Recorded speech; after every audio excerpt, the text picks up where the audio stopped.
Okay, we're gonna let a few people load into the room, and then we're gonna get started. I hope everybody can hear me okay. Turn that down a little bit. All right. Just waiting for my guest as well to get in, and so we're gonna share out the room. Welcome David, welcome Stacy. I'm gonna post this out to some of the world. If you guys want to share this out onto the internet, you can hit the little hamburger on the bottom left hand side of your screen. And when you hit that, it'll say broadcast to the world. You can certainly click that and share it out to your social media, just to, get people enjoying us here in the room. So, we have a good show lined up for you today. Welcome, Kate, with our guest, Kate Adams. She's been here before. I was so excited to have her back. She was on my list, and she agreed at the last minute, which was amazing. So I appreciate you so much. And let's see, we're going to go ahead and turn this down a little bit.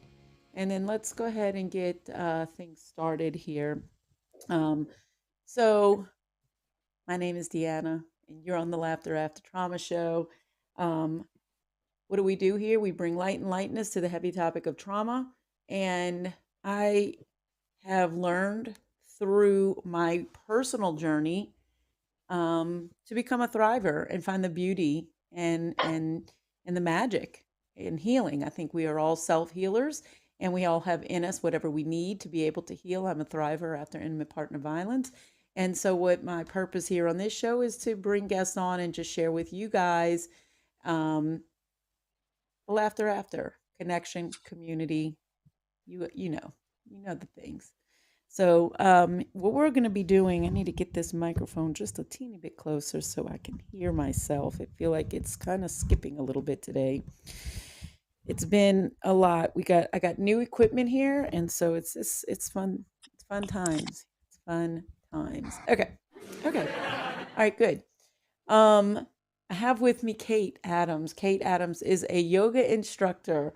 Okay. She actually is trained in yoga for trauma informed yoga, which was a thing that I learned about you last time. I didn't even know that was a thing. So here we are. It's a thing. And she also does 12-step recovery yoga.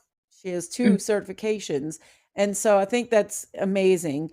And she actually picked our topic for today, which I thought was a great topic, because this pressure to reinvent yourself with the new year. We all go into the new year and we start going, the new year, new me thing. And if you've been listening to anything of mine on social media, then you know that I'm a person who says, don't set resolutions. They don't work. If you've listened to me on Clubhouse, you'll know why.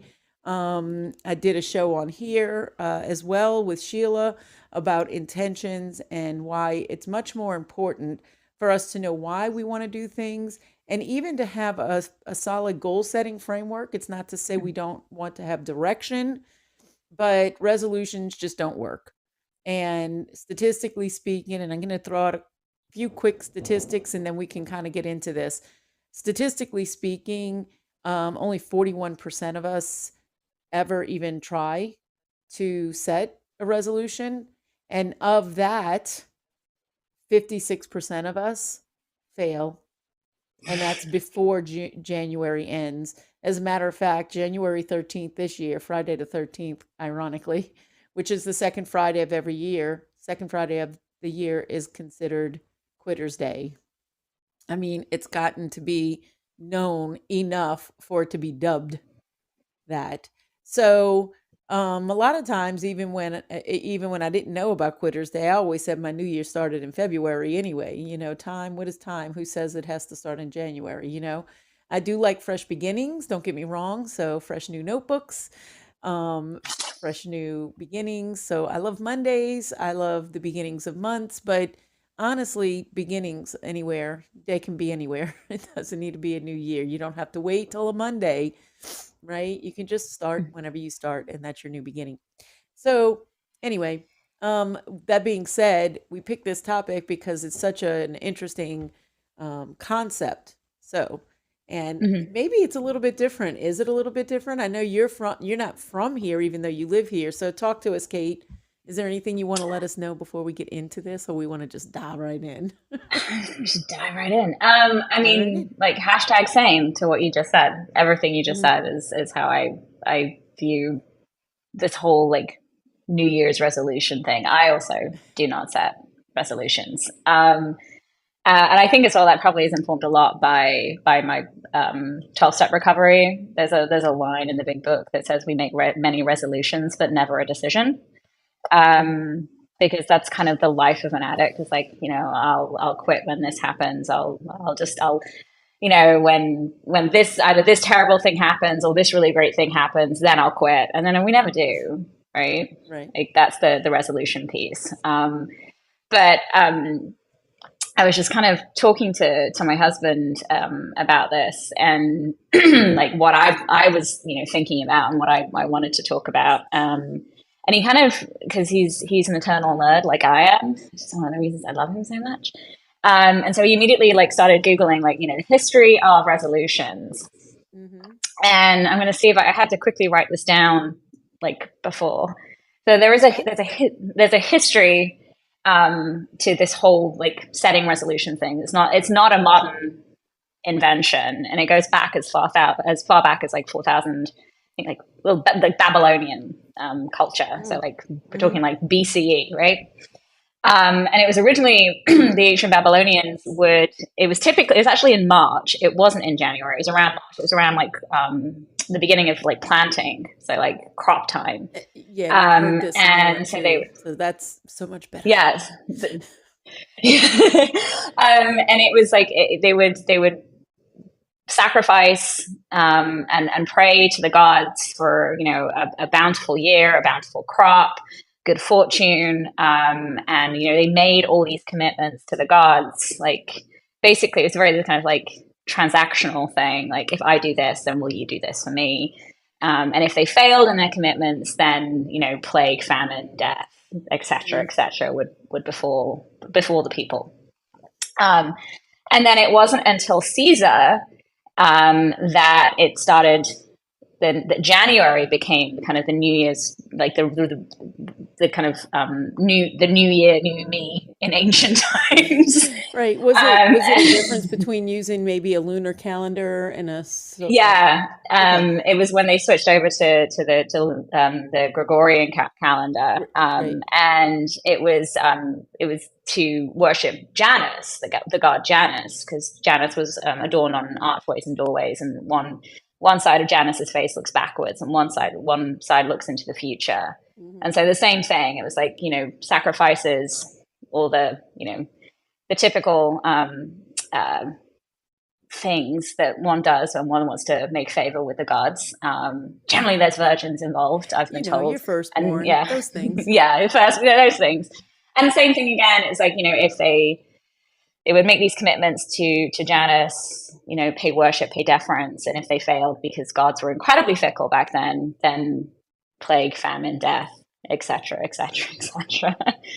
And then it was then early Christians then. So it's always been about something to do with connection with the divine. Like I commit to Mhm. kind of Mhm. cleaning up my act if in order for you to bless me.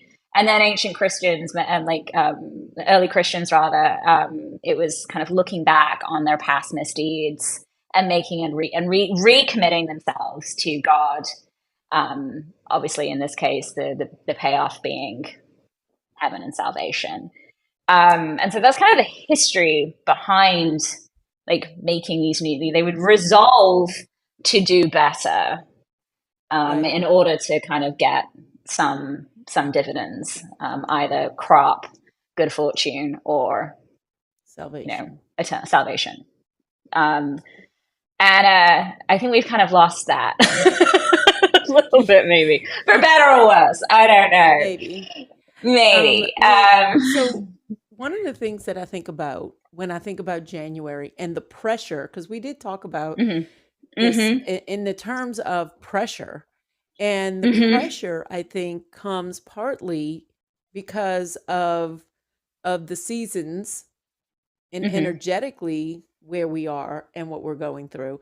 Whether you celebrate holidays or not, I think is not relevant. But if you do, it's probably a little compounded, right? But Mhm. when we go through the winter season and our energy slows way down and Mhm. we're comfy, we're cozy, and naturally we turn inward to things like comfort that are family. We like to be surrounded by family. It's very conducive to the holiday season that we have set up Mhm. because we have people, welcome to the show. We have people who are going from family gatherings, from any, you can go all the way back, like starting almost at Halloween if you really want to, Mhm. Oh because it's yeah. become such a commercialized holiday. It's like families get together and they get dressed up and they do their things, and then that moves straight into let's get ready for Thanksgiving, and that's a big thing, Christmas and then that halftime. moves into right, then it moves into Christmas, and then you've gone through all of this stuff, and then not only are you coming out of that and coming down off of that energy that whether those seasons are good for you or not, like whether those Mhm. cause you pain when you reflect in them, or whether it's like the best time of year for you and you love it. When you are in that, the energy when you come off of that kind of just, it's kind of like a little bit of a letdown, and Oh yeah, you that need week to in between Christmas and January is like it's like what? It's like this weird you limbo of like you can't even what keep is track of time. You happening? don't know where you Yeah. even are in space and time. And Yeah. then in January, you're on the second, you're expected to like boom, back right into life. Yeah. Go. We're at it. Back to Mhm. work, back to everything. It's just like straight back into the Mhm. chaos. And so you don't really have time to transition, and your energy gets a little crazy. I think people have to feel this and know this is how I feel. And I'm not really like get deep into celebrating holidays and stuff. I'm just like, I just take advantage of the time, to Mhm. have with family and friends, or take off or go on a little trip and escape for a little bit, you know? And so all of that's going on. And then immediately you have to move into this, Mhm. um, oh, well, let's now, new year, new me. And the other part of it is, I don't, do you, and I'd love your take on this. Do you really think we need to be a new me every year? No. No. So give me I your, don't give think me we your need to at all. viewpoint on this, on the new me part. Um, the new me part. Well, I mean that's the old adage of wherever you go, there you are. You're the same you, right? You're always going to be the same you. So it's like you literally can't be a new you. You are you. Um, and you is just fine. it may need some fine tuning. Some of the edges may need to be like smoothed over a little bit. I think we can all agree that there are areas of our life that we're like, that's maybe not the best thing I need to be doing for myself, or and that's great. You know, those are those little goal setting things. But this whole feeling like we need to completely reinvent the wheel. And I think it really, I think this whole new year, new me thing, I think it really speaks to the way we are as society, where everything has to be instant gratification. Mm, Like mhm. we have to have the bright new shiny new thing, and we have to have it now. We have to have this information at my fingertips right now. And everything is so here, like literally in the palm of our hands. Uh, And we're so used to like things, the big things happening, and you know, being so like, and also just the constant comparison to others, that we've lost the ability to just kind of sit. And so it feels like for anything to have any meaning or any kind of importance, it has to be this radical, great, big thing. And for my life, not my life, but I'm kind of like generically my life to have any kind of value, then it has to be epic. right. I have to do this radical shift. And no one is going to recognize me from the person I once was, because I'm going to change so dramatically. Um, and the thing of it is, it's literally impossible to do that sustainably anyway. You know, you Right. talked about Quitters Day, in where I, you know, in yoga studios and gyms, we kind of not so affectionately refer to them as the resolutioners, like the resolution crowd. You'll see this massive influx of folks signing up for, you know, like a lot of studios and gyms offer like special introductory rates for like newcomers, and you see so many people who've signed up for this like intro rate for this like 2 weeks a month or however long it is, and they come and they're so enthusiastic because they're gonna like change their life, man, and it lasts for 2 weeks, and then you never see them again, because to go from 0 to 100 is impossible to do. You can't do it Right. And then like you said, and maybe you can for 2 weeks, right? Like you for might be two able weeks. to Yeah, sustain it, but you're not a new you in 2 weeks. And no, that's why you're not sustaining it either. But yeah, one of the things that so here's one of the things that I process, the way I process, and I've integrated a lot from what I've learned in my life coaching as well. So it's kind of two pieces to this puzzle, because one of it hmm kind of is the life coaching part, and then the other side of it, well, I have more than one certification, so it's from two different places. But hmm basically, the reflection part, right? hmm Like, there's nothing wrong, and I think it's good to do this. I think it's good to do it more than once a year, personally. hmm But let's say it is once a year. You can pick the time. It doesn't have to be in December. It doesn't have to be in January. I personally work through this in those down times that everything slows down in December. And because I'm not a big holiday person, I have some downtime. And hmm so with the downtime, I can take some introspection and I do reflection. And here's the keys that I do with it. I like to look at the memories and the commitments and the experiences and the people that brought positive memories hmm into my year, and look at those same things and what brought negative memories into that year. hmm And then I determine, okay, so what do I want more of, right? yeah, What are the lessons that I learned in those hmm things? And hmm then when you ask yourself what's the lessons and what do you want more of, then you can say, okay, so what's that one thing that I'm scared of that I know that if I do this, it changes all the other things. hmm Because if you're looking at those things and it's not about dwelling in the past, it's about reflecting on it so that you learn.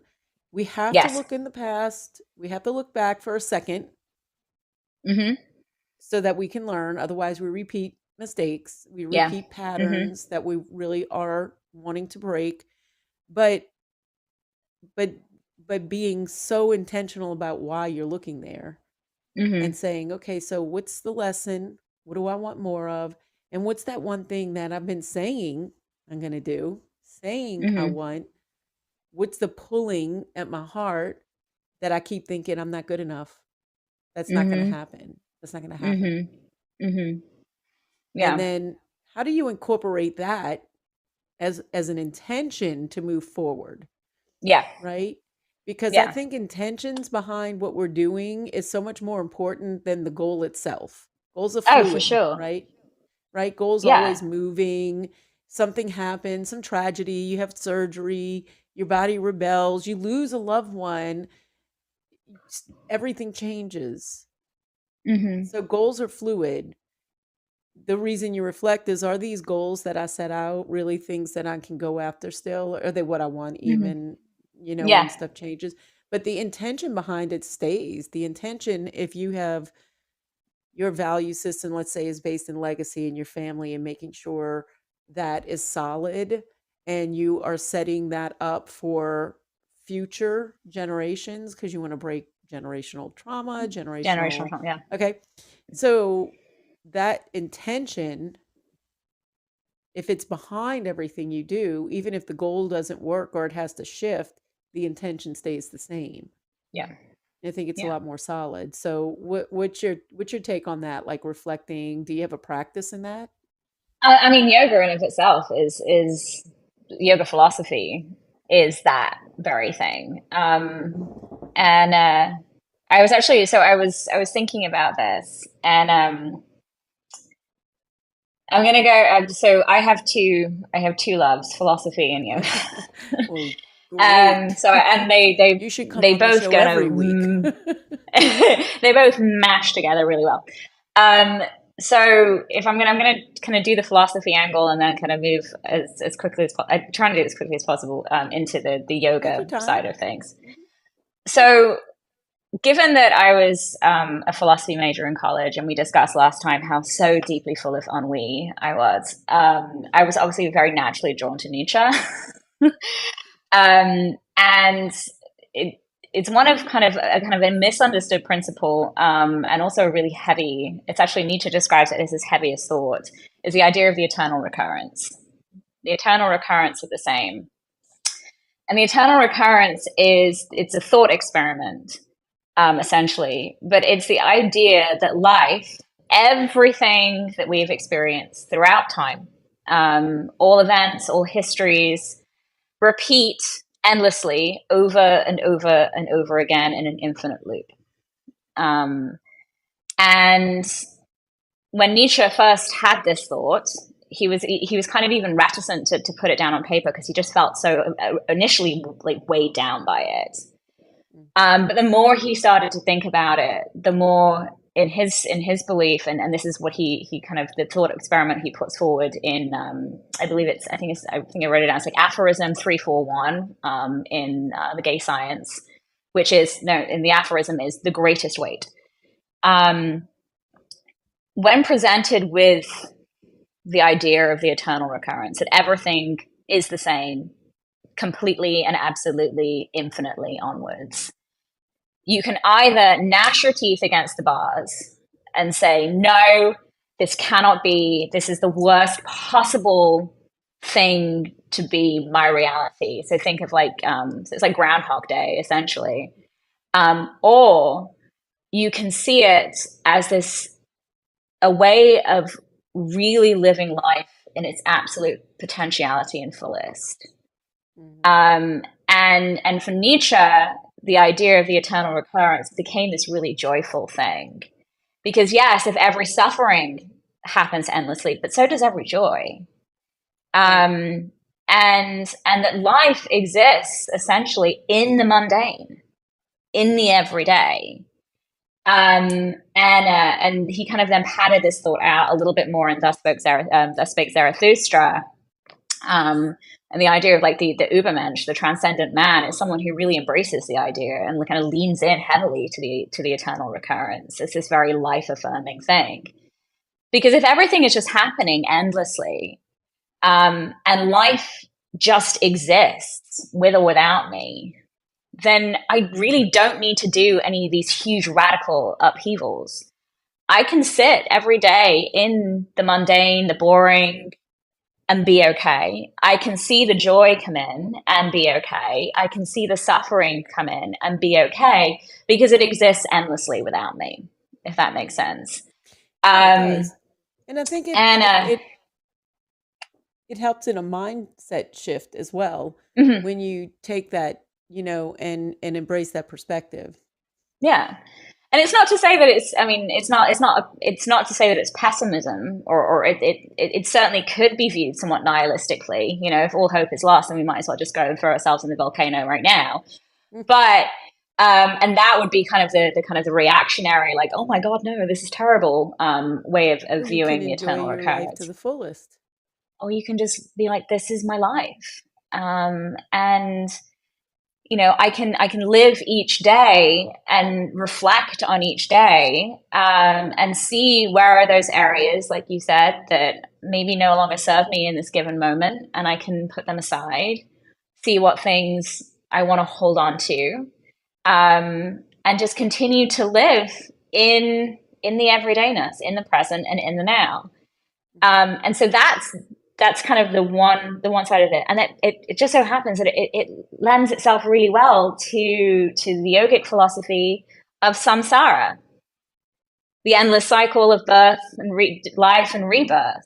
Mm-hmm. Um, and so within these cycles, we have, whenever we live one of these cycles, we make these impressions, these karmic impressions, right, through our samskara, which are our habits, our mental habits, our behaviors.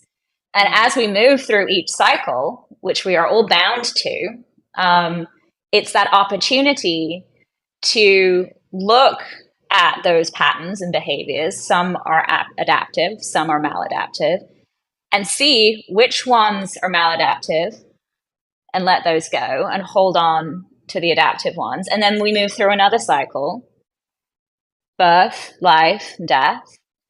We take what we want, all those samskaras, and we see one more time, okay, which of those that I have from the previous still serve me?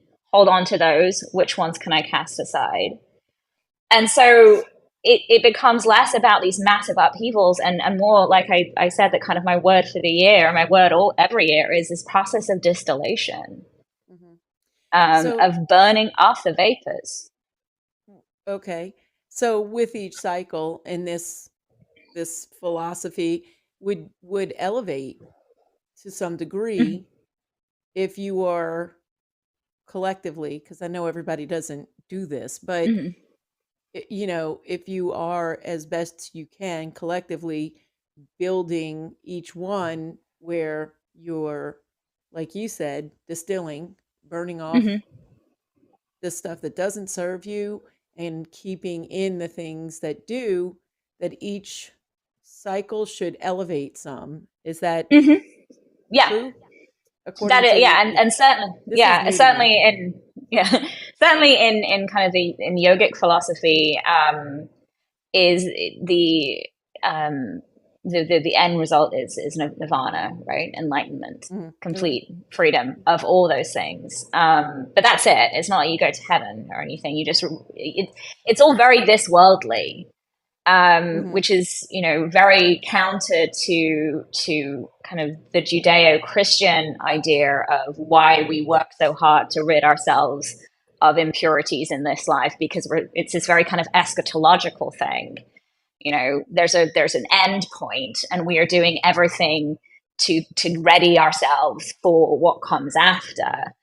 In both the mhm, eternal recurrence and within yogic philosophy, it all exists in this world, and that's why it's very kind of it's very much, a respect and deference to the world around us, because there's nothing after. It's just this. mhm. This is what we have, um, Right. and Perpetually. it's perpetually, yeah. Yeah. Um, And like I said, like, so when someone hears that, you have to play the thought experiment in your head. Am I going to hear that and think, oh my God, I'm doomed to repeat this over and over and over again? And so I have to like kind of engage in this Dionysian revelry of the soul and just go whole hog into completely just trashing everything and trying to forge ahead as a brand new me, which Nietzsche would argue would be nihilism. Or do I kind of sit in what I have and reflect on it and understand that it's the same me, and I have, this is just an opportunity for me to maybe go, okay, well, if I'm in this always, there is some shit in my life that isn't so great. So maybe I just get rid of that and then see what's left. And then moving forward, okay, this is my bundle of stuff. Which parts of this bundle of stuff do I want to keep on, and which do I want to? It's like Mhm. it's like the Maria Kondo method, but like, does this spark joy? Which spark? Um, I say this all the time. The Marie Kondo. Yeah, I compare a lot of things yeah, to that. yeah, Does it yeah. So, spark but joy? it's, No, does get this rid of does, it. does this behavior spark joy? Does this person spark joy? And so, like, I think a lot of resolutions, and I'm speaking broadly here because I'm just kind of speaking from like resolutions from the colloquial, right? Hmm. From like the kind of pop culture idea of resolutions. It's all about this outward thing, Hmm. outward gestures, superficial, and I mean that not in kind of in a derogatory way, but the like this very kind of surface level change to kind of project this idea that we're reinventing ourselves and becoming a better person, but it's all outward. Hmm. When really the process of distillation or resolving or recommitting, it should be, and it was certainly back 4,000 years, an inward thing, because it was about a connection with the divine. Um, and so I think that's how I choose to see it, rather than like every year, like, what can I kind of, how can I make my life so much bigger and more exciting?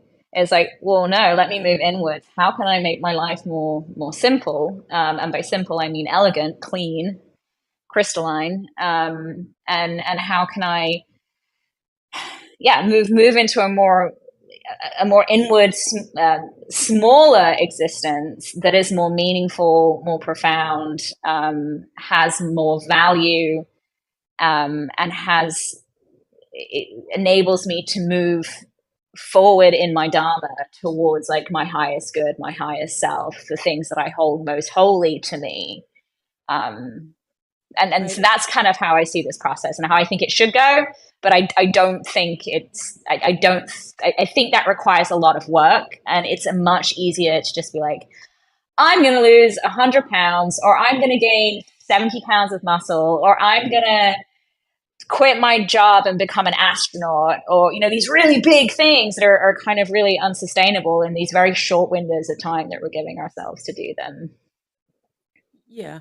And the thing is too, and this is why I think about intention. Maybe for you to live in alignment and Mm-hmm. for you to live in purpose, and for you to feel connected to your highest self means that you have to honor this vessel. And Mm-hmm. maybe that does mean,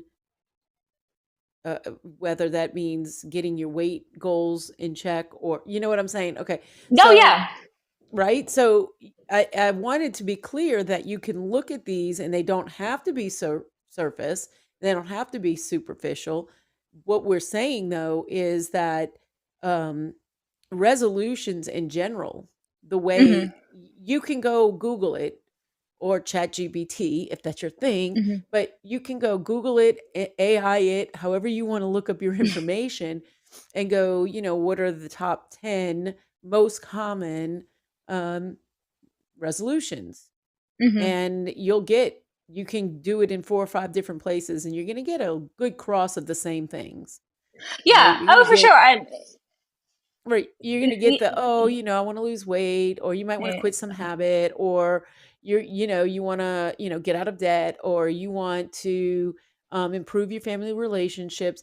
all of these things that I think when we think about resolutions are things we think that are expected or the things we should be doing. Yeah, And instead of being so introspective that if that is a thing you choose, it's something that you have chosen on purpose because it elevates something inside of you to become the exactly. best version of you. And Yeah. honestly, I feel like I think a lot of us are servant hearts. Excuse me. A lot of us are servant hearts and we have the passion to share things that will benefit and help others to come into Hmm. this type of alignment with themselves.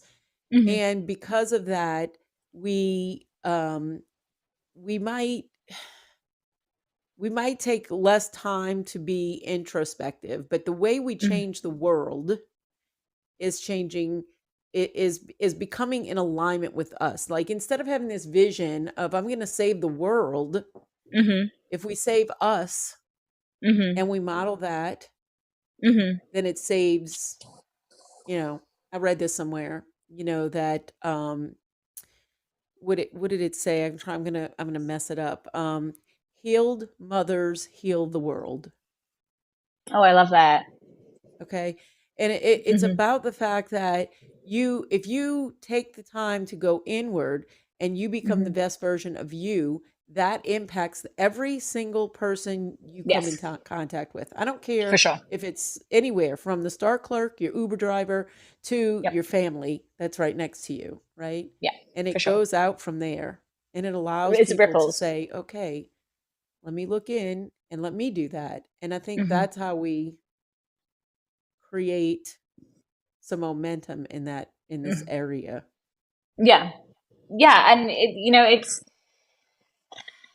so I kind of want to touch on some kind of jump on what I said, and I think you cleared up what I wanted to clear up.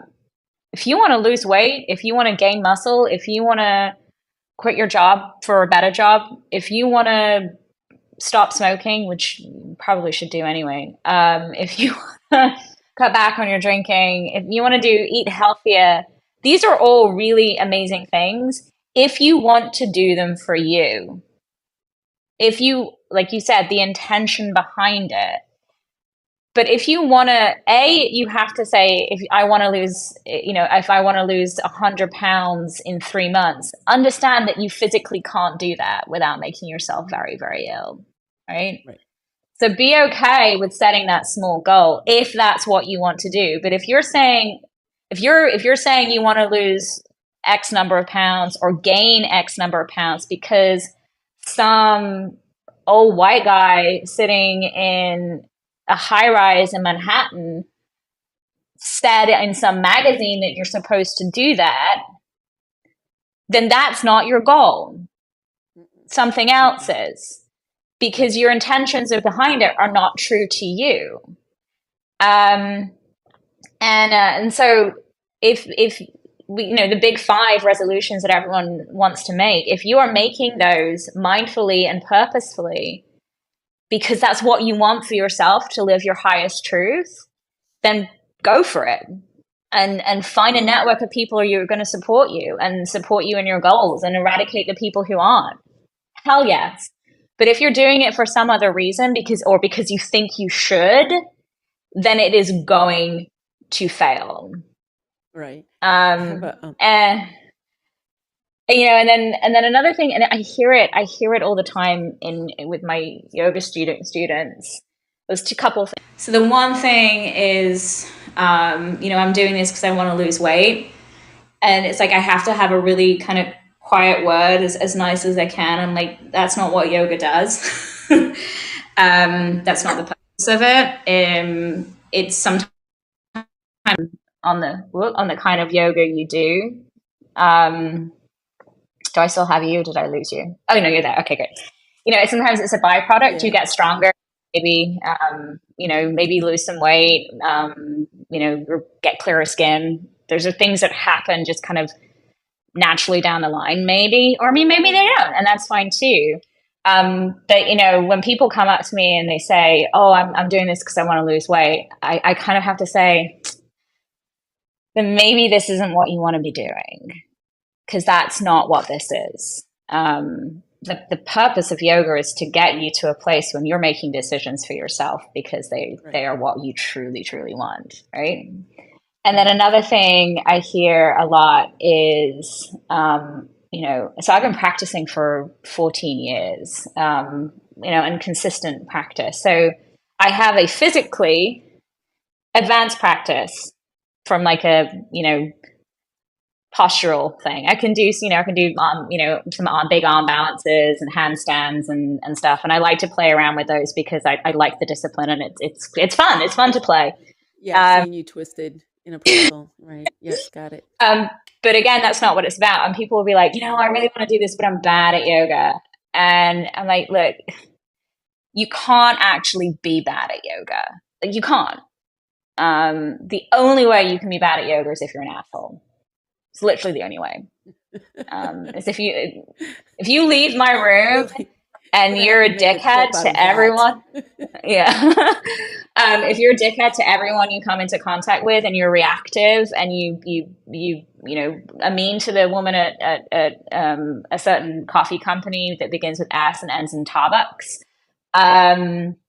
because they put cream on your who's a what's it frappuccino and you didn't want it, then you're bad at yoga. So you have to, again, it's Right. like, why, like, you have to ask yourself, why are you in this room? Right. Because if you're in this room for superficial reasons, to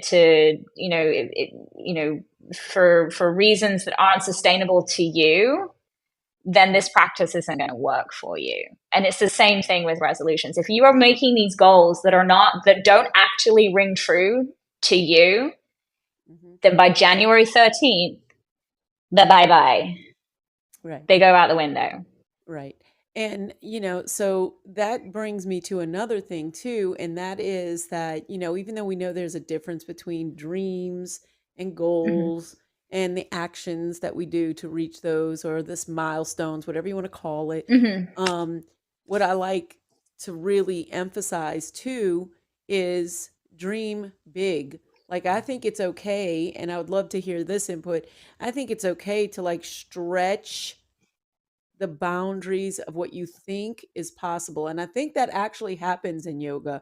I think that actually Mm. happens when you're able to physically get into postures, that as you keep going, like when you started, I'm sure you couldn't do all the postures, Oh, come whereas to now anything. you're in a different place, right?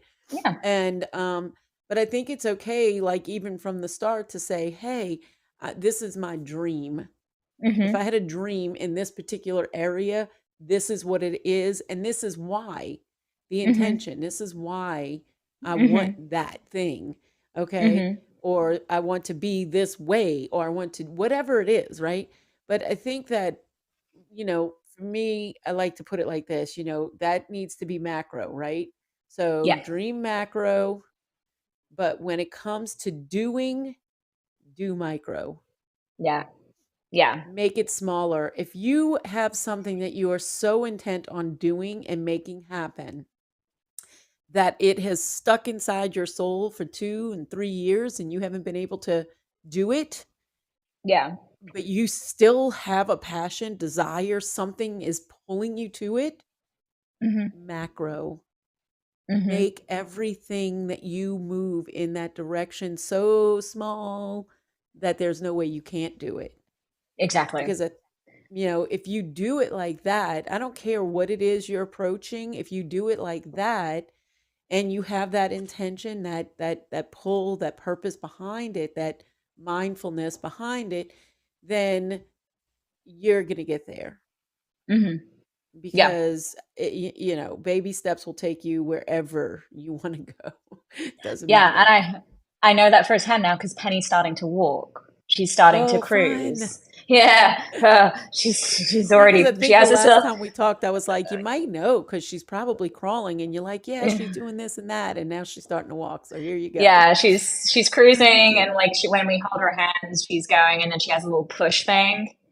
Uh-huh. And this has been like this has been happening over the course of several weeks, and she has this little push thing that she holds on to, and and I've been Right. like helping her with it. Anyway, I put her on there this morning, and she went like a horse out of the gate. She suddenly just she went whipping down the kitchen, and I had to like run after her. She immediately fell, like because the thing moved way too fast, and her little tiny legs couldn't keep up with her, and she fell flat on her knees. And I was like, "Oh my god!" But because she's made of just like Mush. chub right now, she has no bones. She just fell, and then she's like, "I'm fine." Like I, if I'd have done that, I would have been laid up for like half a year. You'd be broken. She's just Yeah, I mush. would be She's mush completely right now. broken. She's just mush. But yeah, it's like, I was seeing her, she went too fast and she fell like, because she was trying to, she was excited and she wanted to move, and she bit it. She went down. Um, but so yeah, baby steps. You have to take you. I'm like, so we went back, and I held onto her sides, and we went a little bit more calmly and slowly, and she did it. She went straight across the kitchen on her little thing, and it was great. Um, but it's interesting something you said, and I used to have this on my phone. A friend of mine shared it with me once, and I love it. And it was a little like, I don't know, a little graphic kind of.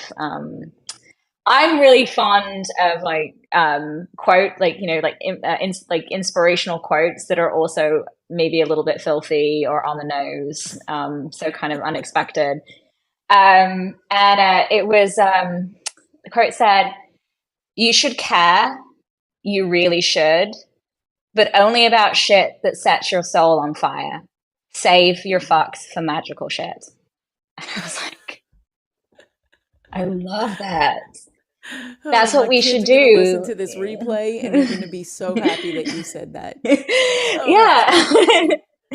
Because it's true. Like, it's we want everything to be so meaningful and special. I think that's again where this whole new year, new me comes into. Right. It has to be big. It has to be something that we can share in 240 characters or less, or in a story, With a or and beautiful get a filter. million, yeah, with a gorgeous filter. That's one of It's my got to be favorite things Insta ever is when I worthy. Insta-worthy. I love seeing, this is kind of segue, but I love seeing on Instagram these impossibly thin, beautiful models who are in some ridiculous yoga pose, which generally they're doing unsafely. And I'm always looking at going, oh my God, you're back. But it's always in some impossibly beautiful location, like doing an arm balance on the side of a cliff. Because if your life is not in peril, and apparently it's not yoga, and it's just so perfectly crafted, and they're so impossibly perfect. And like underneath is like a Rumi quote. Right. It's just and Right. Because I'm like, why not? why not? It's like, yeah, like everything has to be so crafted and special and beautiful, otherwise it doesn't exist. Yeah. Um, And but doesn't, you gotta save the fucks for the magical stuff, the thing that does set your heart on fire, the thing you have been thinking about for years and years, and just I dream of this. This would be like, I know that this is my purpose. I know that this is something I like. The thought of not getting it keeps me up at night. Like that's the stuff that you focus in on, and then you do the micro. You put the little things right. in place, and maybe you don't even tell anyone about it. Right. Maybe you just kind of keep it to your own self, and keep it sacred and special. And then suddenly, however many months down the line, someone turns to you and they go, "Hey, you seem really happy," or Right. you seem like bright, and you seem full of energy, or you seem like you've really got it together. Like, what happened? And you can be like, well, nothing really big happened. I just did these little things because I've always wanted to do X. Right. Maybe that. And, look, we don't go anywhere alone. There are times that we need to tap into our resources. But I do love having like you said, holding some parts of that to yourself. So even though, you may be in a yoga class because of what Mhm. you're um your heart is pursuing. It doesn't need to be Mhm. all out, like every Mm. part of it. And so, like I do like that. I do like the part of holding something sacred. When my husband and I first started dating, that was something that for me, because of going through the relationship and having knowing that I was going to have all the different noisy inputs from everyone Mhm. in my family Mhm. about it, and they would Mhm. all have some opinion and something to say Mhm. as to why I should not, are you crazy? Oh, I'm happy. Oh, whatever. I just wanted, like, can I have this section of time where we're getting closer to each other Mhm. without interference? Yeah. Just Yeah. just us, nothing else. Just, you know. Yeah. And so, I mean, I do enjoy, or I do appreciate the that aspect. So I'm glad you brought that up. That's a really good point. I think that kind of sticks with me. I want to say this before It we also finish gives you an saying out. stuff. What's that? Mm. I What said did it you also gives you an out. Because if say? like something happens, no, seriously, like if there's the pressure's off, right? Because if you don't announce it to the world and you try and you realize, because it's okay to change your dreams, right?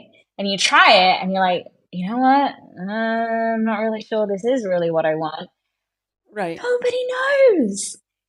And right. that's So okay. And there's so you like can two just be like, things, I'm just going to put there's it to like the two things. side. Right.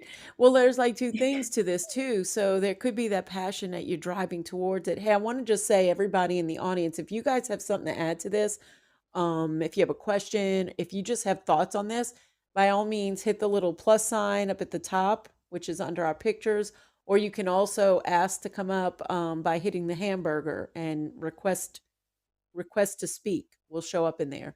But that being said, um, hey, Brian, now give me a second so I can finish. So that being said, what um now I lost my train of thought. I shouldn't have interrupted myself. Um, oh, accountability. So the other side of announcing something you're doing, right, has Mm-hmm. pushes you into that accountability place. And so I think there's, like everything, there needs to be a balance of, Mm-hmm. okay, am I testing the waters, or am I on to something that I think could be, really monumental for me? So maybe I hold it until, I get to that Mm-hmm. place where I'm like, yeah, I'm sure this is it for sure. And I want to steam forward, and now I need to bring people in, or I need Mm-hmm. resources, or I need some additional accountability because I'm hitting a place where I'm struggling or whatever. So I do think that we need to keep both sides of that also in balance as well, Mm-hmm. because I have definitely done this to myself. I have put myself in a place where I say, oh, I want to do this thing and I'm going to do it and I'll start doing it, but I don't tell anybody, or I don't create accountability, not even with my own self, which for some Mm-hmm. people, it's actually a pretty difficult thing to really get to a place where you're always accountable and have integrity with yourself. And Mm-hmm. so in those Mm-hmm. places, I've realized that if I don't do that, and I don't reach out, and I don't have whatever means I'm using for accountability, I don't care if it's an app that I'm using, or Mm-hmm. if I'm in a Yeah. challenge with other people, or if I say I'm going to do 100 days of, I did this a couple years back, I did 100 days of yoga and I wound up doing 200, but I announced it. I'm not a yoga person. I need to be better at yoga, but because I did love it. That I really did love it. All right, you're going to correct me, but let you me don't have to finish. be better at So, yoga. okay, but better at the postures, more flexible. I want to be able to do the poses for no reason, Gotcha. none really. you know, but um, but the putting it out and announcing that I was going to do that, and saying I'm going to come to you each evening in a story and just kind of share Mhm. what it's about. You know what I mean? Like what Mhm. am I getting out of it? Kind of held Mhm. me accountable. So, I put it in my Mhm. stories, and each night, my nephews were watching because I Mhm. fast motioned it, right? Like I time lapse Mhm. videoed. And so Mhm. it was like me like this. Anyway, so and 30 seconds, 30 minutes, 30 seconds. And he would try to do it at my speed and he got a kick out of Oh it. my But I God would sit bless. afterwards and just say, okay, here's how I felt. This is what I got out of it. I Mhm. like this instructor. This is what happened, whatever. I just sat afterwards and shared my experience about it. And I think that was almost as important to me as the practice and what made me want to do it and keep accountable to it. And I did. I was able to do it and go longer. But I do think that, for me, that was just the talk of the balance between there Mhm. are things you keep close, and then there are things Mhm. that you might need to put out there for Yeah. accountability, Yeah. however you For do that. for accountability for sure. Yeah, for sure. Brian, go ahead and Yeah. unmic. Tell us what you got, friend. How you doing? Hi, Deanna. Hi, Kate. I'm doing well. Um, yeah, it's a good start to the year, and I agree. Like, why the pressure to reinvent?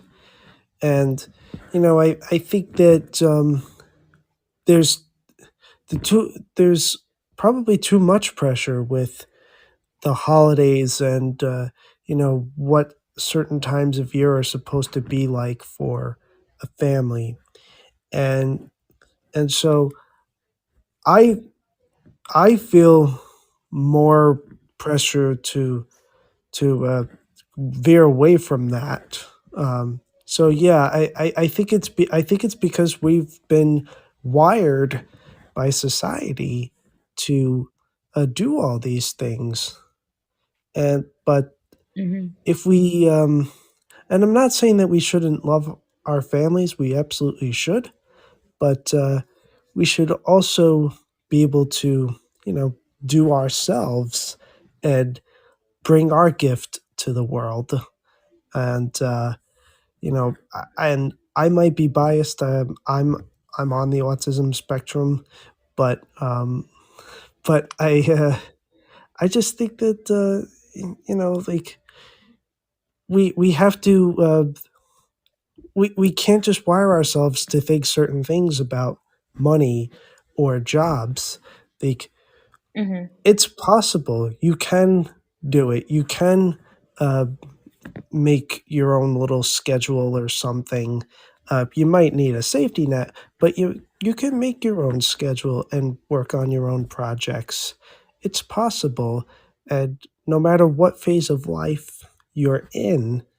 And again, I might be biased. I don't have kids. I'm single, but um, you know that's just my perspective. So, thank you uh, both for a great talk tonight.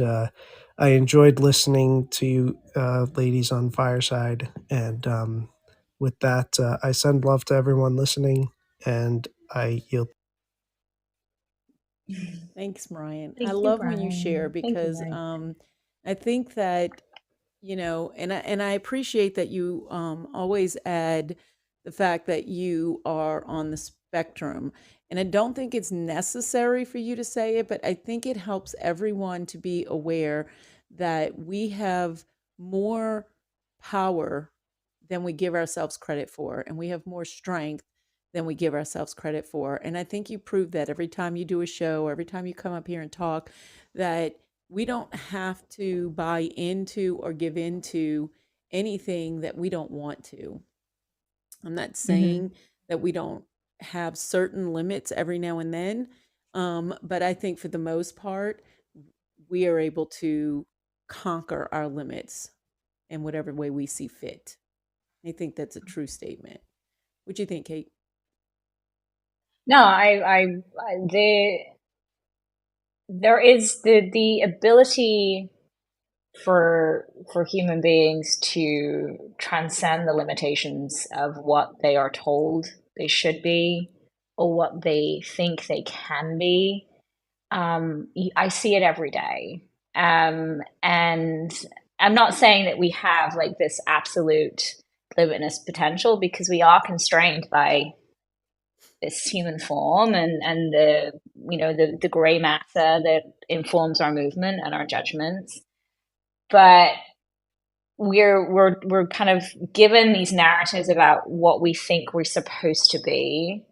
Okay, well, you fall into this category, so you can only be XYZ, and you fall into this category, so you can be only be A, B, and C, and we kind of absorb it, and it's bull. It's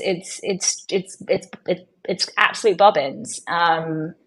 We have so much more ability and limitless potential than I think we give ourselves credit for.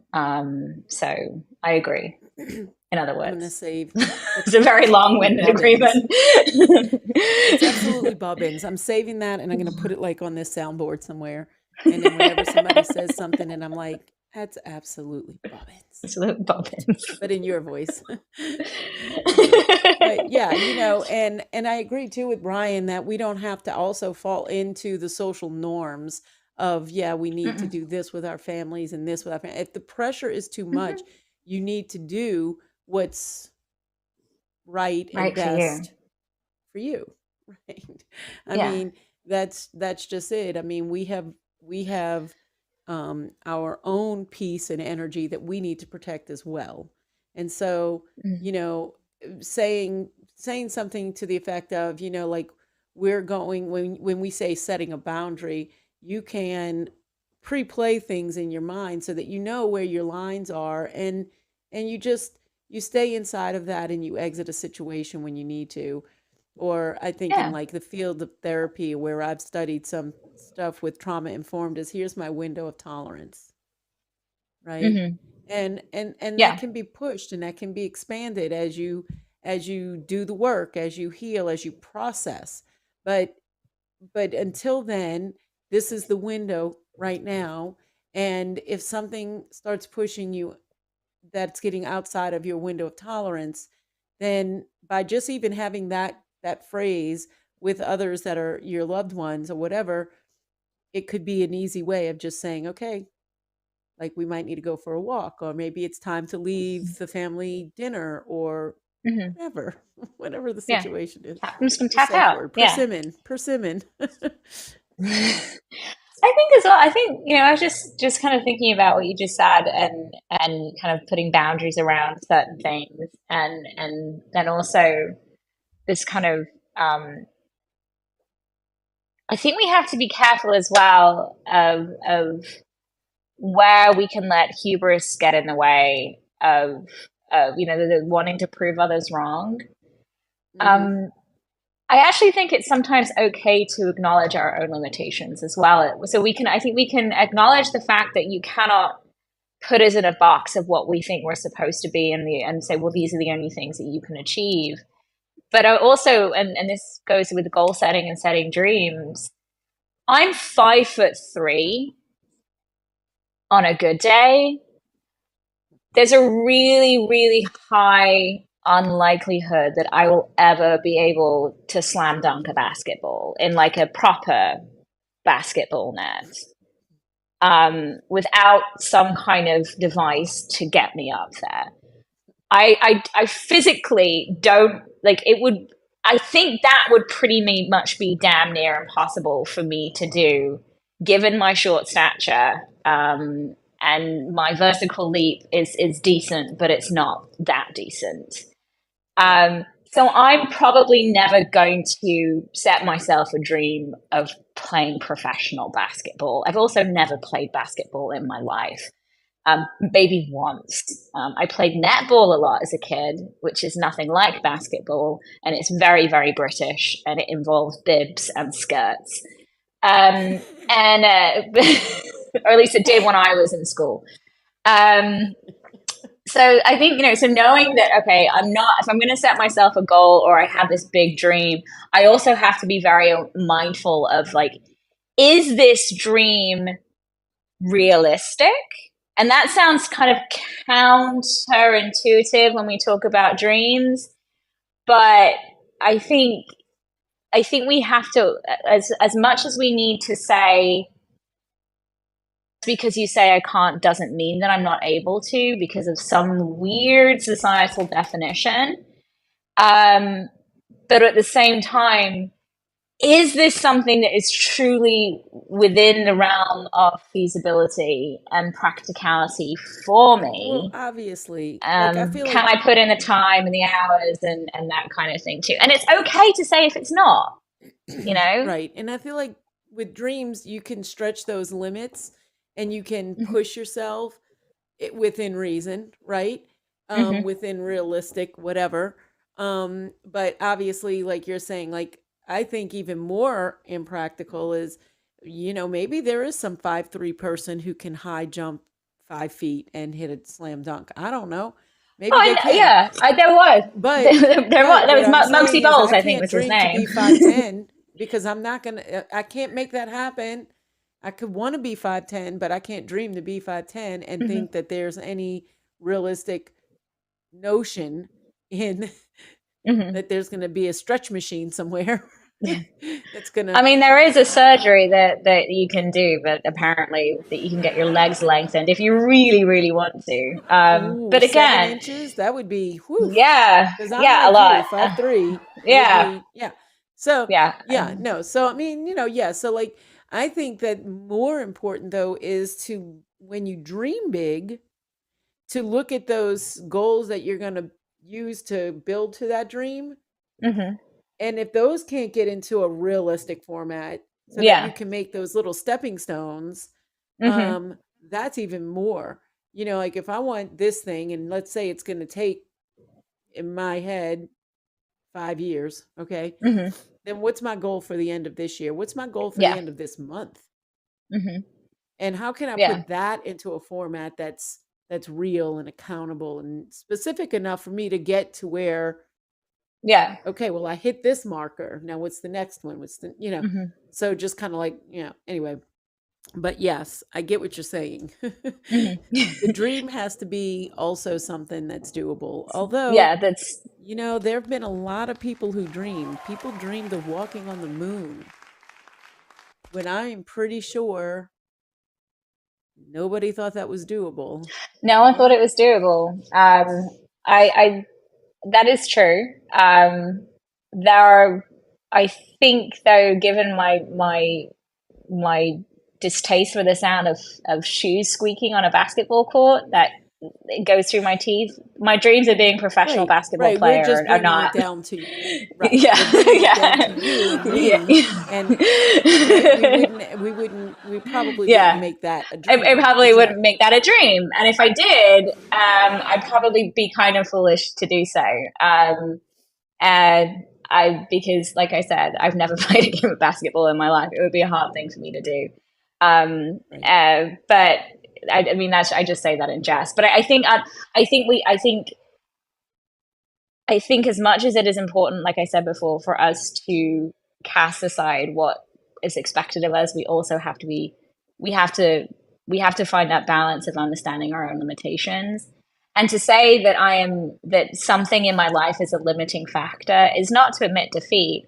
It's just saying, so I get to choose a new dream, you know? It's like Right. if there was a thing in program, like if a problem seems really big, just make God bigger, you know? So Right. if your dream, the thing you thought you wanted, no longer seems to be feasible or doable or even something you want anymore, that's cool. You can change it. That's fine Right. too. And that is true too. And that's what I like about that is that we think, so this is another good point, and we're going to probably have to wrap up here in a minute, but Hmm. this is another good point, is that we think that when we set out a goal, a dream, a resolution, that it's so solid Mm. that if we don't do it, well, there's two things. A, if we don't do it, we are failing ourselves, like we're Hmm. quitters, we're give up or whatever. Hmm. And then you lose confidence in setting yourself up for the next time. But the second part is we think they're so set in stone that we actually feel like a failure if we can't accomplish it, even if we don't want to do it anymore. Yeah. We stick to it. Oh And right, so my God, I've done that. right. So this is a goal. So this is me. Okay. I'm going to give you an example of me, and then I'm going to give you an example of someone else, because this is something that's happened in two different places. So with me, it's books. Hmm. I pick up a book, I'm reading the book. The book is awful, but I have to finish the book. You know, it's going to take up so much time from my life, but for whatever reason, I'm I gotta do finishing the it. book. I have to finish the Got to book. finish the book. Yeah, I gotta Not finish only, the I'm not going to book. name the book, but not only do you finish the book that's stupid and awful and the writing is not good at all, but Do you you buy the finish the sequels? series because you Yeah, know there's yeah. more. Yeah, that's Oh God, three. yeah. Okay, so whatever. Okay. Then there I was did that this with other. 50 Shades of Grey. I'm just gonna say Okay, what I did that's it the with. book. Yeah, That's that's the the book. book. I wasn't going to name it. Ah, she's a writer, but she's a screenwriter. And so it just Yeah, didn't translate. It was it terrible. didn't. Okay. All right. Good. Okay. So we're on the same page with that. Thank you. Yes. So then a friend of mine who plays pickleball Mm. and runs, right? Hmm. Well, so he had a goal, 7 marathons on 7 continents. Okay. And that was just his thing, right? I'm going to visit each continent. When I visit, I'm going to Hmm. set it up where there's a marathon. And so I Hmm. think he did 3 or 4 of them.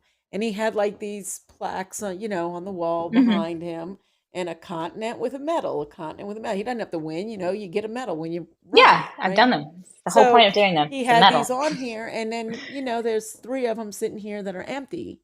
And then the next year they're empty, and the next year they're empty. But he kept it in his book every year, right? A Hmm. marathon on these 3 continents. And then he finally, like a few years down the road, goes, why do I still have this goal here? Because I don't want to do this. And every Yeah. time I look back here, I just feel like crap, Yeah. because I'm Yeah. looking at these empty frames, Yeah. and I'm keeping these here, like, because I got to get a medal in these frames. He says, what I'm going to do is I'm taking this stuff off my wall. Yeah. And he took it Yeah. off and he put it away. And then that was the end, right? It wasn't a Yeah. failure. He ran Hmm. 4 freaking marathons. It's not Yeah, a I would say that. failure. I've done You one got in my life and I didn't run for 3 years after I did it. It was the most miserable experience of my life. I will never do it again. So if you've correct. run 4 of those things, you you deserve, like, you're Well, good. first of all, he's run more than 4 of them. This Okay. was just 4 on different continents, right? Okay. So, Yeah. okay. So, like, This is you're a good. It's runner. great. Great. Good for you.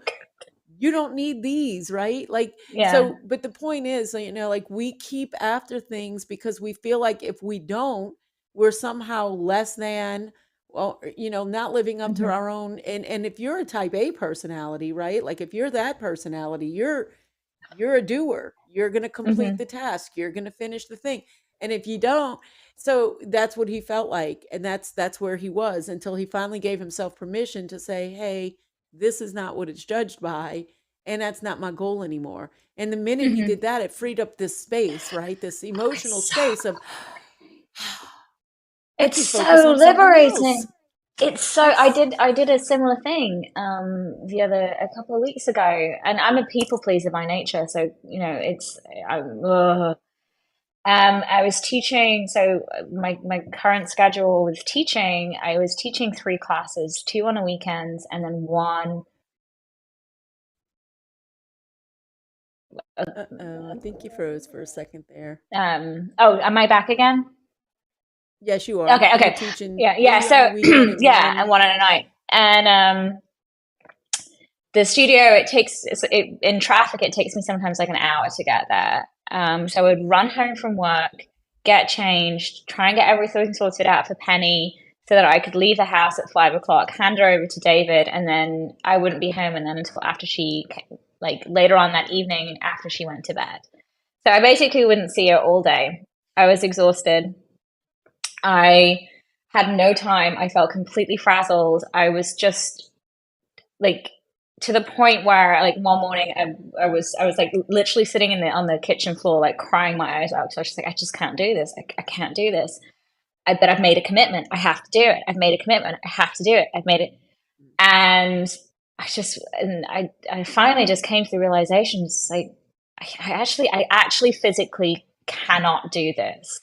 Mhm. And I called my boss and I told her, and she's an amazing human being. And she completely accepted it. She said, I totally understand. I said, when Penny's older, things will change, you know.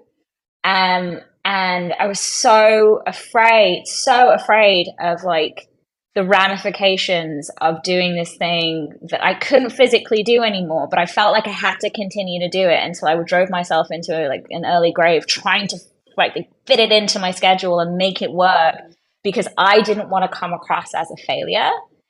And when I spoke to her and when I told her the situation, it was like,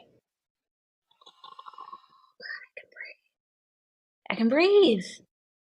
Right. It's okay to say, I can't do X. It's okay. It's okay. You Right. don't have to run yourself ragged if you can't do something or if you don't want to do it anymore. It's Right. okay. Right. Right. And that's really the thing, is um the choices, you know, the fact that you think you have to live up to even your own expectation. You made the choice to Mm-hmm. set the goal, to set Mm-hmm. the thing. And that's why I like to say, like, goals are fluid, dreams are Mm-hmm. fluid, your intentions not as fluid.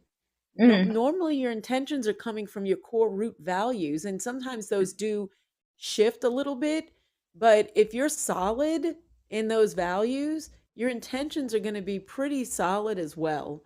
Mm-hmm. And they're going to be the thing that drives Mm-hmm. your motivation Mm-hmm. behind the things Mm-hmm. you set out to do, the goals you set. So that if you lose motivation for something, like, pay attention to that. Mm-hmm. Listen to it. It's telling you something. Just like when Yeah. something's pulling you, it's telling you something. Just Mm-hmm. like when you look at somebody and you might have a little um envy of Mm-hmm. something that someone else has. And we misuse this word too. Envy is just a matter of wanting something that someone else has. It can be malicious. You can make it Mm-hmm. malicious. But typically it's just an inclination. It's a heartstring. And you don't have to not want them to have it. They can have Mm-hmm. it. But like, you can have the handstand. I want one too. It's Yeah. okay. They're Right? fun. Eh, right. And so that is telling you something. It's your intuition, your subtle body. I don't know what it's Yeah. called. Yoga has a word Mm. for it, right? I think Yeah, it's you're the subtle subtle body. body, energetic Okay. subtle body. Yeah. Okay, so and it's telling us something, right? And we need to learn to listen and tune into it, but we have stopped doing that. Oh, But if we totally. tune into it, it's going to let you know that that little bit of envy that you feel, that little bit of, oh, kind of love what she's doing and I want that, doesn't mean I want anything bad to happen. I want to learn how she's doing it because it's something I long for, Mm-hmm. or it's something I Mm-hmm. want to accomplish. And that is, you know, okay, good. Well, then I'm going to go for that. I'm going to Mm-hmm. set some things in motion. Maybe I'm going to Mm-hmm. follow this person or reach out, learn how they did what they did, Mm-hmm. so Yeah. that I can do it too.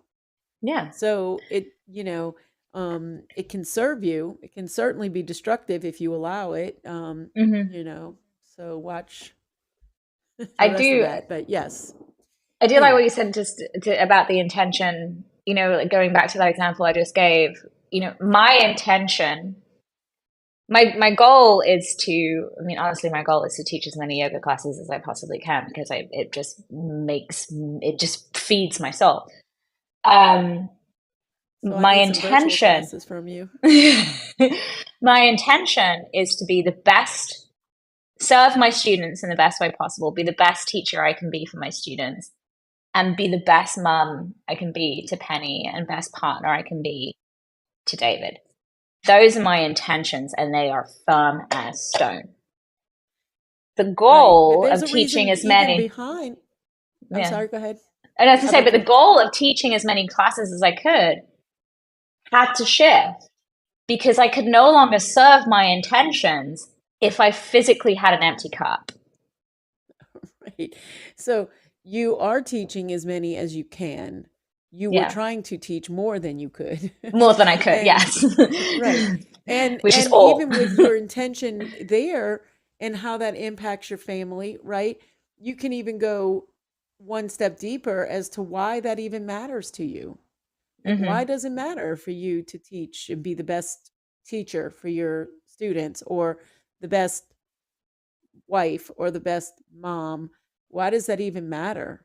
Right? Hmm. Because there's even another level of that intention. Like for me, with my intention, is yeah, like I want to create legacy, but the reason that I want to have that legacy is the generational traumas, stressors, and grooming that I feel like I've been through, I want to break. Hmm. Yeah. And so when I look at that and I go, okay, well, how does that matter when I talk about fitness? Well, it matters Hmm. because I want longevity. B, I want to be Hmm. able to keep up with my 5 grandkids. These are things that they're not, oh, I want to lose 100 pounds. But if I'm going to honor this body so that I have longevity and I keep up with them, then I'm going to have to make sure that I have the strength, the stamina Hmm. that I need for that. Yeah. That's going to drive me Hmm. more to get on the bike or to go for the walk or to lift the weights than any amount of weight up or Hmm. down in my body Yep. weight will ever do, right? Yeah. And so Yeah. when you put Exactly. that intention behind it, then you have something to work with. Then Hmm. you have, Hmm. okay, so I had a surgery and all of this stuff went wrong and my hormones are haywire and I'm carrying weight that I don't ever carry. That's fine. I totally believe I don't ever say I want to lose weight because I pretty much never lost anything that I haven't looked for and tried to find. So in my mind, I want to go, okay, so I want to release this. I want to Yeah. be at a weight that is good for my body functioning, the Yeah. healthiest, most energized weight. Hmm. I'm never going to be your weight, right? It's just not my build. It's not how I am. So I'm never going to Hmm. be your weight. I'm not going to aspire. I'm not going to go, oh, I wish I was this body fat. No, I'm going to I'm going to approach it from the reason why it matters to me. Someone else might approach it for totally different reasons. Doesn't, That's fine too. that's why I feel like the intentions are so important, right? Yeah. I agree. And knowing I what your agree. hub is and where you operate from. And so if you don't Hmm. know that, it's really important for you to actually, that should be one of your missions, one of your goals, is to really drill in, go inside and find out who are you, what's your hub, where do you operate from? Hmm. Because that's going to Become make a really clear about difference your in, why. right. And that's going to make a difference in everything else, and it should be Hmm. filtered, which takes me to the word, and then we're going to wrap up. So your word is distilled. You explain that, and it really is about pulling down to the base and actually getting rid of the things, right? I think of Hmm. distilled water, right? It's like Hmm. pure, it's only water, and all the junk is gone. And Hmm. that's what that word reminded me of. I didn't know if that was your kind of angle. Well, I'm a recovered alcoholic, so I immediately thought of whiskey. So that's just me, like the the distillation process, like it's all the vapors, but Okay, so I love it. I went to that's water, you that's went to just me. whiskey. That's Yeah, but great. that's like I said, that's just But me. okay, the process is the same either way. Yeah, the Okay. process is the So, same either way. okay.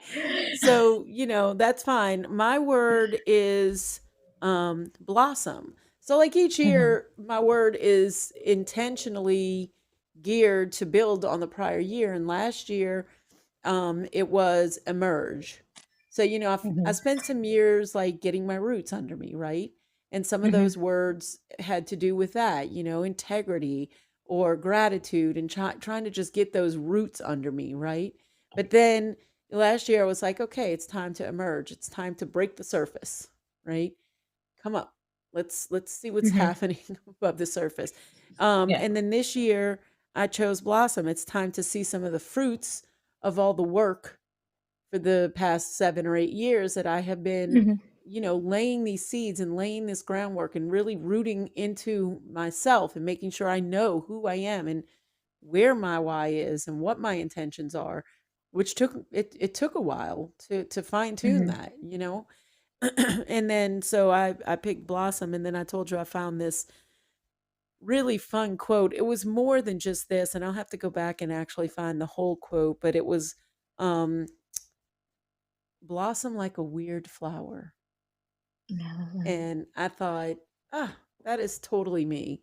Like, that whole let your freak flag fly.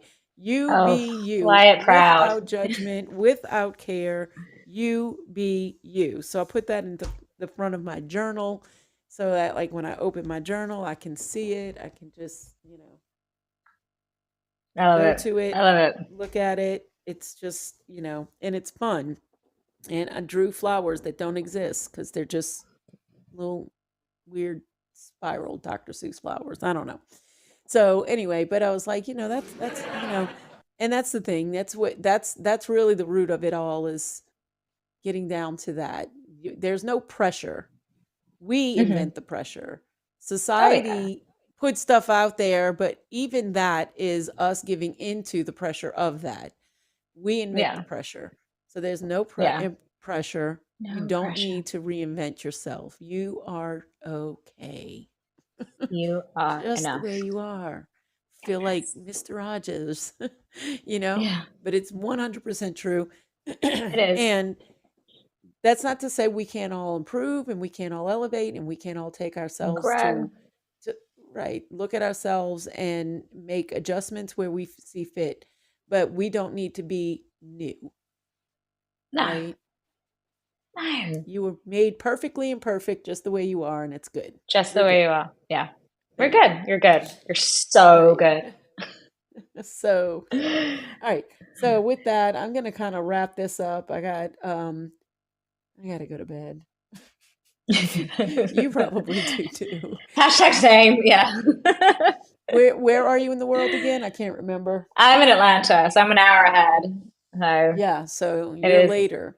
Oh my Yeah. goodness. I'm Yeah. sorry. So we talked a little too No, much. no. It's just, Look, I'm, anytime you want to I'm, come back, you're always welcome back. I The show is here every thank Tuesday. You you. can chime in every week if you feel like it. But if ever we do a show and you want to, like you have a topic and you're like, oh, I really want to talk about this. Can we talk about it? Mhm. Fine, come on. And if it needs to shift in time or maybe another day or something, just let me know. On Tuesdays, Monica has a show at 7. So I usually try to pop into her show, but we can always do it on a Monday. And I'm okay with that too. That'd be great. Yeah, no, I would love to come Okay. back. And this is the height of my excitement this week was I had it was my birthday today. I went to yoga. Oh, I that's ate right. I Indian forgot. food. I had a yeah, I ate Indian food. Had a hot bath and came on your show. So it's been a pretty magical Tuesday. It's been a very good Okay, Tuesday. that's perfect. I love it. Okay, good. I love that I'm the part of the magic. It's great. Yeah, you All are part of right. the Well, I magic, want to very much thank so. you. Like I always Thank say, you I so see you much. and you're beautiful. I appreciate you a lot for coming on here, and Absolutely. we'll definitely do it again.